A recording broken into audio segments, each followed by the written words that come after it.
We just watched one of the most insane, one of the most skilled, one of the craziest game-winning shots, buzzer-beating shots I've ever seen in my entire life. But first, how did we get there? 5.5 minutes to go, the Mavs have a 10-point lead, and this is what the Nuggets do.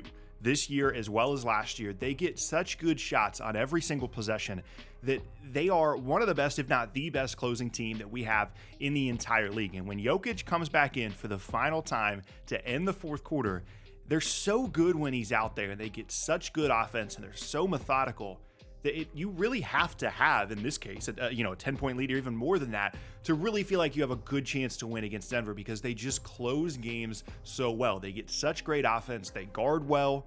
And even in this particular game, this was not a good Jokic game. One of his worst scoring outputs of the entire season. He looked tired. Dallas was throwing a ton of bigs at him. That's kind of one of the more underrated storylines for Dallas right now, as they, post-trade deadline, have so many guys at the 5 spot. Not only, obviously, a ton of fouls, but Gafford, they can play Kleba at the small ball 5. They've got Lively as well. PJ Washington can play big a little bit sometimes as well. And they just continue to throw big after big after big at Jokic, and honestly kind of wore him down, at least in terms of his individual scoring. He was still creating a ton of plays down the stretch, screening well, finding the open guy.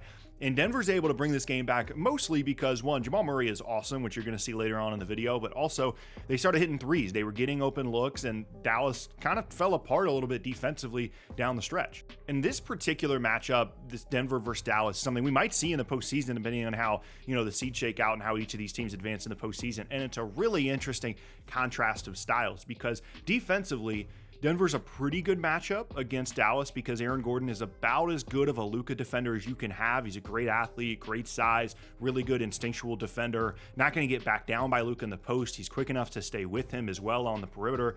Disciplined defender. He's not going to foul him a ton.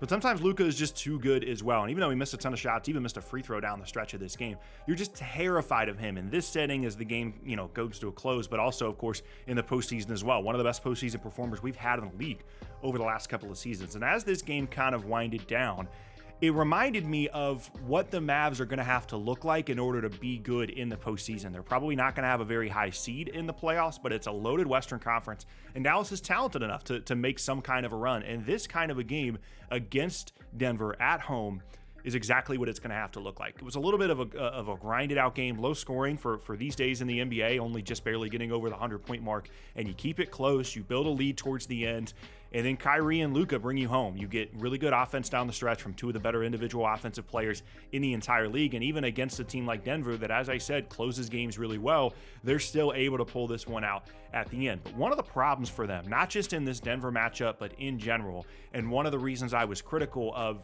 going out and getting someone like PJ Washington, investing in some of the players that they did at the trade deadline, were the unit that they closed this game with against Denver is Luka, Kyrie, Maxi Kleba, PJ Washington, and Daniel Gafford. And down the stretch of this game, their main issue defensively was they could not guard Jamal Murray. Jamal Murray's fantastic, but they didn't have an answer for him defensively, because when you look at that lineup, who's going to guard Jamal Murray? Luka, Kyrie, Kleba, PJ Washington, Daniel Gafford. Who's the guy, one, that starts on Jamal Murray as they come down the floor, but then also as they get switches? They just don't have a natural two-way player, or at least they didn't at the end of this game, that has good size that matches up well against a team like Denver. And that was one of the issues with bringing in someone like PJ Washington in the first place to me, because he's just not a very good, very impactful defender. And Kleba can guard some, but you're definitely not going to ask him to be the primary defender on Jamal Murray or other really good guards, in the Western Conference. Like, imagine in a series against Phoenix, for example, for Dallas. Down the stretch of these games, who's guarding who? Who's guarding the best perimeter players on the other team? And I think that was a pretty glaring issue for Dallas, as yes, they end up winning the game, but they did kind of, give away a significant lead down the stretch, primarily because they just couldn't guard Jamal Murray. So Murray brings them back, and now we get to Dallas down 5, 25 seconds left. And this is a really underrated part of the finish of this game. This Luka shot right here with 25 seconds left is insane, because yes, Denver doesn't guard it well. They're not close enough to him, but you're not really expecting this shot. Like, in hindsight, because he made it, it makes sense if you're Dallas, because it extends the game. It gives you as many opportunities to hit a three as possible. If he misses this, you get the offensive rebound. Even if you foul and you get another opportunity, there's no real point in wasting time trying to find a three later on in the clock, or obviously go to the rim and get a two. Luka just realizes, hey, I can make this. They're not really guarding me well. And I think Denver was just caught off guard here. I just just don't think that they thought he was going to immediately take this shot, and they just weren't prepared. And this is like the underrated piece of this entire game is Dallas threw this game away kind of. Denver was awesome down the stretch. They blow a 10-point lead in 5.5 minutes. And then Luka ties the game back up with 25 seconds left with just an unbelievable shot. Then you have Jamal Murray on the other hand. As I mentioned, he was fantastic down the stretch of this game. It makes sense that he gets the final shot here, and he times this up well. Honestly, it's just a really quick rebound. Like when he shot it was maybe a little bit early, but there's 2.8 seconds left when Kyrie rebounds the ball, and Jamal Murray is thinking, okay, well, maybe we have a chance at offensive rebound. It's a tie game here, so any bucket is good for us, that we're going to win the game. Or even if it's not, it's like a weird scramble for the rebound and time runs out, then we're just going to go to overtime. His goal here is to make sure that Denver gets the last shot, and he times it well for that. It's just a direct line rebound to Kyrie, who immediately calls a timeout, and that's like the best case scenario for Dallas here. Which brings us to, like I said in the intro, and I believe it, this is one of the most difficult, most skilled game winners that I've ever seen. I mean, we know that Kyrie is unbelievably skilled, has a great handle, has always been fantastic with either hand, especially finishing at the rim, but there's just no way that you can expect anybody on the planet to be a right-handed player. I don't really know if this was supposed to go to Luka. You would assume it was supposed to go to Luka, but it kind of worked where they went to their second action here, and Luka cleared out the middle of the floor because there's so much attention. He clears through the middle. Kyrie comes around on the baseline, curls around, catches it on the wing, and then is driving to his left hand. So you're expecting, okay, he's going to go to a right-handed pull-up once he gets the defender off balance. He keeps going across the lane because he gets Jokic on him. So he's like, okay, I have the quickness advantage here. I can just get around him and get a clean look. But Jokic recovers really well. Of course, he's got great length and contests well.